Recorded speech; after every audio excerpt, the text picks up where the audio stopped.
ఏ పారాయణం చేసినా సరే ఫస్ట్ భోజనం చేయకుండా కనీసం టిఫిన్ చేయకుండా చేసినందువలన ఎక్కువ ప్రయోజనం ఉంటుంది. సరే ఆరోగ్య పరిస్థితి బాగాలేకపోతే, ఆరోగ్యం సరిగ్గా లేకపోతే, బాగా ఆలస్యమైపోతే, స్త్రీలు కదా వాళ్ళ ఇంట్లో ఉండేటువంటి పనులన్నీ చూసుకొని ఇంట్లో వాళ్ళందరినీ పంపించేసి పిల్లల్ని స్కూల్కి వారి భర్తని ఆఫీస్కి పంపించిన తర్వాత చేస్తామంటే అప్పటిదాకా క్షుద్బాధను ఓర్చుకోలేము అనేటువంటి వాళ్ళు కొంచెం ఏదో భోంచేసి లేదా ఎంగిలిపడి పారాయణం చేసుకోవచ్చు.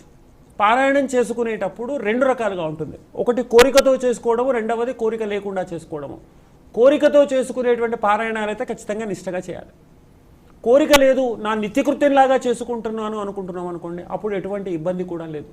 కానీ ప్రయోజనం కావాలి అంటే మాత్రము మనము ప్రయోజనాన్ని ఆశించినా ఆశించకపోయినా సరే దానివలన ఎంతో కొంత నా కుటుంబం వాళ్ళు నాకు ఇంత మంచి జరిగితే బాగుంటుంది అని భావించేటప్పుడు మాత్రము భోజనం చేయకుండా టిఫిన్ చేయకుండా చేస్తే ఖచ్చితంగా అద్భుత